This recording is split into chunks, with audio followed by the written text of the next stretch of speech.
Hi folks, I'm here to talk about setting and checking your cam timing and why it matters.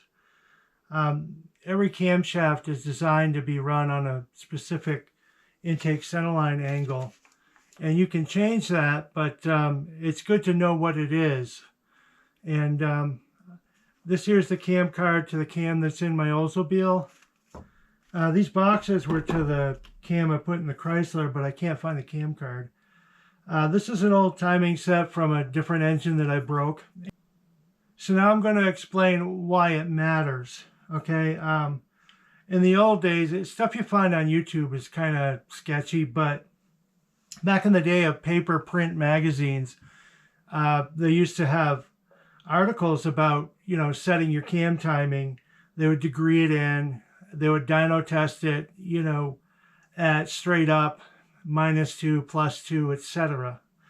And what was discovered was sometimes it makes a big difference and sometimes it doesn't. So, and since you may not know with your combination whether it's going to make a big difference, it's good to know what this is. Because I've seen times, like on dyno sessions on like YouTube videos, where the engine makes less power than they expect it to make, and then they don't even question whether the cam timing is right, which makes you wonder if they checked it. There are different timing sets that you can get. This is an older one. It was a cheap one, probably a Summit brand.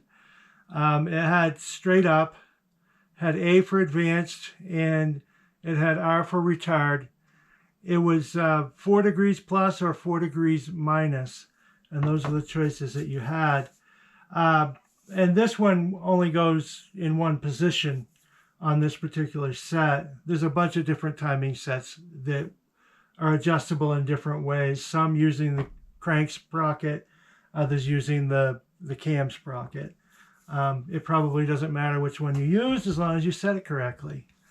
But if you just trust everything to be in tolerance and you put it together, let's say you have just a stock replacement timing set's not adjustable, so you say, well, why check it?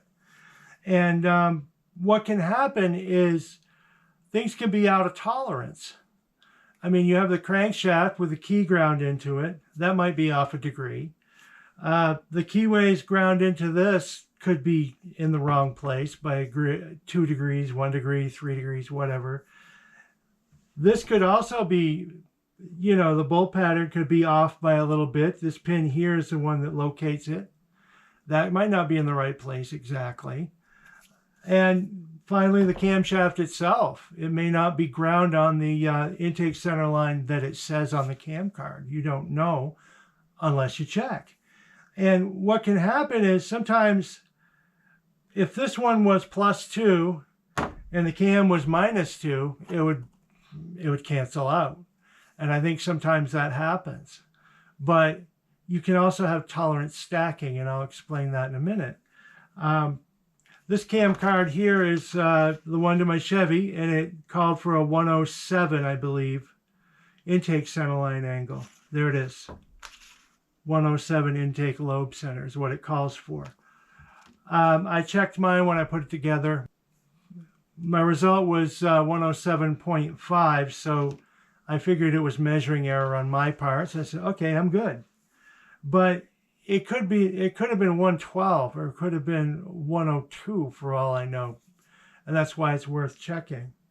So I'm going to show a couple examples when things are out of tolerance, what you might end up seeing. Okay, I just threw out some hypothetical answers here. I'm just saying that what if you had the perfect storm where all 4 things were off a little bit? So if these were all pluses, you would have +2 here, 3, 2, and 1. So that would be +8 total. And what you could also have is if this one was -3, you would have +5 -3, which is +2. That would probably be close enough. But what if they were all minuses? Now you have -8. Any combination of results is possible. You know what I mean? And so That's why it's worthwhile to check, because especially today, you know, where you don't know where any of these parts are coming from. I don't think quality is what it used to be. So it's worthwhile to do your timing check when you're putting in your timing set and camshaft. So that's my spiel.